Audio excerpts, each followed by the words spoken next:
My sources of inspiration. We now bring you a talk by the renowned painter Svetoslav Roerich on this theme. There are beautiful moments of inspiration and fulfillment when we reach out towards something more perfect, something more beautiful to inspire and guide us towards a richer and better tomorrow. Inspiration is a very difficult concept to define. It can be on so many planes and embody so many complex facets of our existence. From day to day, our outlook and attitude change. We change, and our entire attitude or reaction to certain conditions changes with us. That which we had a profound influence upon us some time past fails to evoke in us the same emotions and feelings which seemed to so stable and paramount. In some cases, there is a complete reassessment of values as we emerge into a new cycle of life, and that which we often overlooked before suddenly acquires great significance and purpose. This transformation comes sometimes quite suddenly, as if we were reborn into a different world. Yet, there are many experiences which remain with us throughout our entire life, unchanged, and even grow in importance and clarity as time passes. As I have said, there are so many aspects and facets to the very concept of inspiration that it would be difficult to generalize and classify some of the sudden flashes of inspiration and try to analyze and explain them. It is a subject which has so many venues of approach, a subject that could be treated at great length. But as I have been specifically asked to say something about my own sources of inspiration, I shall try to give you a short outline of my experiences, the sources of my inspiration. Looking back over many years, I can see a definite central thread passing through and uniting all the highlights of my inspiration and striving. Having been surrounded by art from my earliest days, art was that wondrous world of inspiration which provided an ever-widening circle of experiences and reactions. Again, from my early days I was closely aware of spiritual values, and they have always served as great wayside signs and sources of inspiration and realization. And then there was always my love of nature.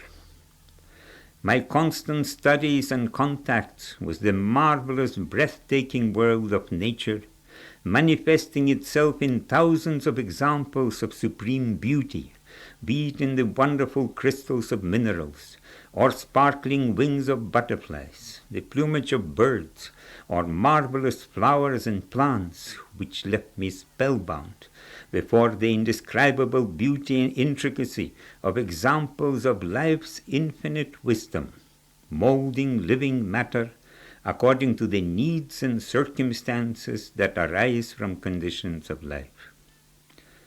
In 1928, I was returning to India after an absence of several years. And as I came off the boat in Bombay, I was filled with a feeling of having come back to something so familiar and near to me, as if I returned to the soil I knew so well. I went to Calcutta and from there to Darjeeling.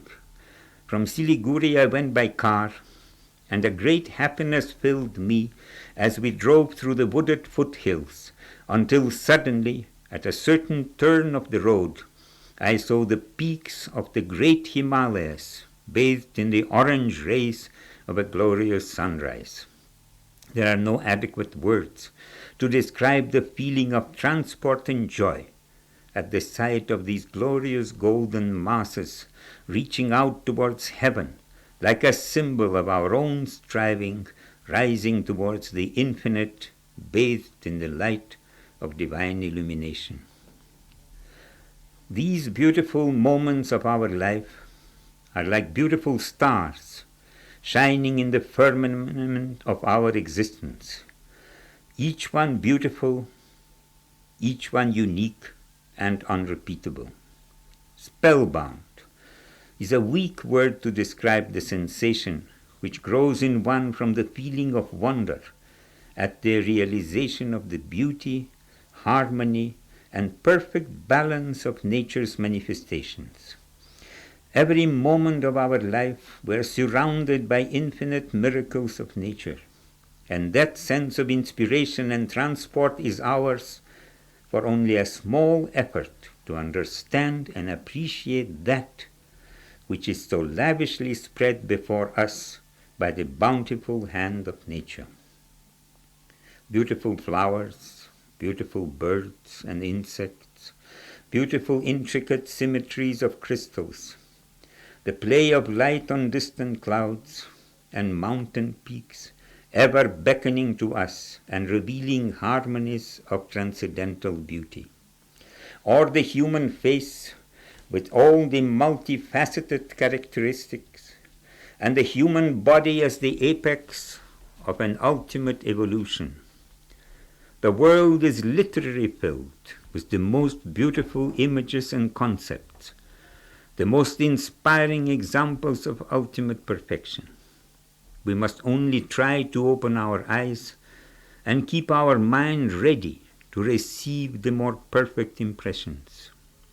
So to me, this world was always a source of the most wonderful inspirations and with it of revelations on the spiritual plane.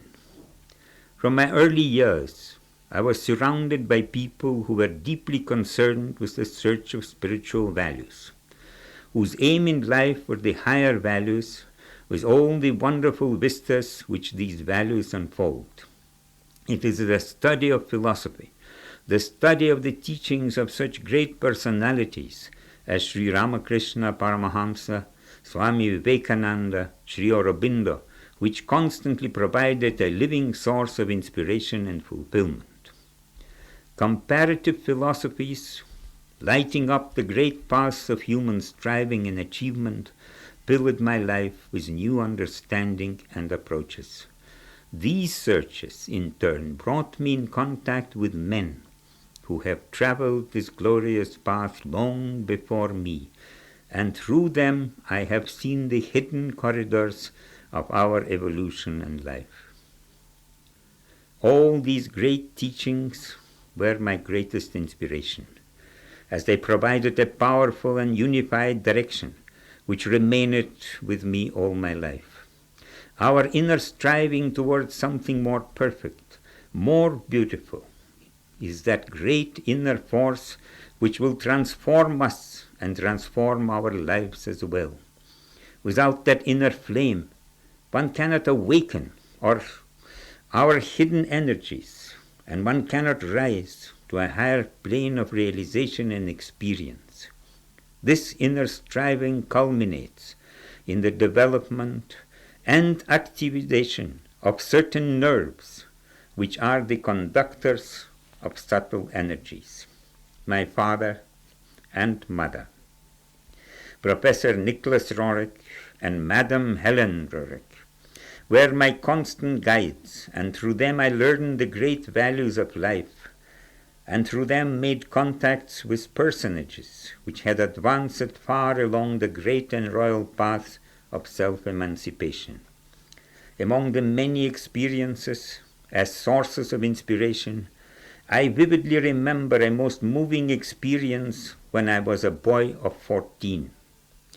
It was the memorial service in the underground crypt of two great Russian saints, conducted by all the recluses and anachorites who come out from their retreats on that day.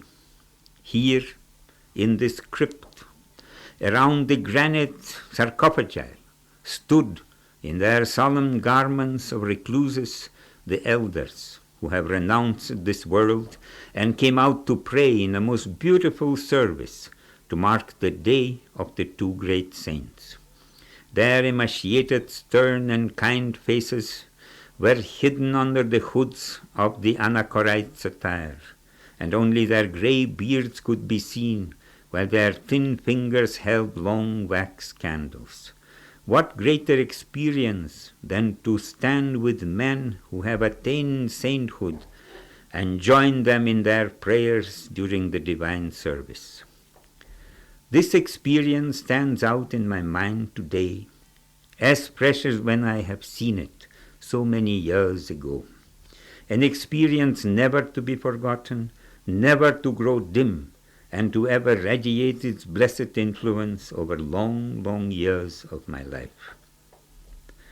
When a memorable experience is remembered with special joy and reverence, it can be called an inspiration. It becomes a special light and an integral part of our existence. Speaking of art, Rabindranath Tagore said, "In art, the person in us sends his answer to the Supreme Creator, who reveals himself to us in a world of infinite beauty across the lifeless world of facts." Is it not a very beautiful and profound analysis of the function of art? And the great poet and artist gave us a most lucid and beautiful description of art's great purpose. My father, Nicholas Roerich, speaking of art, said, "Art will unify humanity. Art is one, indivisible. Art has its many branches, yet all are one. Art is the manifestation of the coming synthesis. Art is for all. Everyone will enjoy true art. The gates of the sacred source must be wide open for everybody, and the light of art will influence numerous hearts with a new love. At first, this feeling will be unconscious, but afterwards it will purify human consciousness. How many young hearts are searching for something real and beautiful? So give it to them. Bring art to the people, where it belongs. We should have not only museums, theaters, universities, public libraries, railway stations and hospitals, but even prisons, decorated and beautified. Then we shall have no more prisons. The values of great art are victoriously traversing our storms of earthly commotions. Even the earthly people already understand the vital importance of active beauty. And when we proclaim love, beauty, and action, we know verily that we pronounce the formula of the international language. And this formula, which now belongs to the museum and the stage, must enter everyday life. The sign of beauty will open all sacred gates. Beneath the sign of beauty we walk joyfully. With beauty we conquer. Through beauty we pray. In beauty we are united. And now we affirm these words, not on the snowy heights, but amidst the turmoil of the city. And realizing the path of true reality, we greet with a happy smile the future. Have you ever experienced the wonderful feeling which fills you when you stand before a great work of art, and when you partake of the wonderful emanations which flow from a great masterpiece? Rembrandt, the great Dutch master, told Leibniz that the emotions of the artists, they capture it in the surface of the painting and flow out upon the onlooker and influence him as a participant of the artist's creative experience. There is a certain inexpressible aura of glory which emanates from great masterpieces, which is an outflow of all the subtle vibrations which are locked within the fabric of a great work of art. It is the magic of the emotions, thoughts, and aspirations of the great masters, which they captured within the masterpiece and radiate upon the onlooker, awakening in him similar responses, besides the purely aesthetic and spiritual appreciation of the subject treated. We respond to more perfect combinations and call them beautiful. We appreciate a more perfect balance and harmony as we respond to the natural evolutionary trend of evolving more perfect forms and combinations of color, sound, words, and form. These great masterpieces are the storehouses of vast energies, which may activate and change millions of onlookers and influence countless generations through the message of beauty which radiates from them. Such is the transcendental power of art, the hidden force which is ever present and active in a great masterpieces. These great masterpieces of whatever race or period were my great inspirations, and they evoked in me the joy of partaking of the great feast of beauty and perfection, a feast which would leave me enriched and refreshed and evoke new thoughts and emotions. It is not possible even to begin to enumerate the great masterpieces which influenced my life and often gave me new directions, but one can definitely say that my love of nature, my love of art, my study of philosophy, and inner striving towards the realms of the spirit provided me with my greatest inspiration, were the guidelines and constituted the most priceless treasure of my life. Over 2,000 years ago, Plato gave us this beautiful message. From beautiful images, we shall go to beautiful thoughts. From beautiful thoughts to a beautiful life, and from a beautiful life to absolute beauty. And today, as I speak to you, my memory projects before my inner self the beautiful images and scenes I have seen, the words and music I have heard, and again I lived through the same emotions and feelings which inspired me and lived within my heart all these years as great experiences, my great inspirations. You were listening to the renowned painter Svetoslav Roerich on his Sources of Inspiration. This broadcast came to you from All India Radio, Bangalore.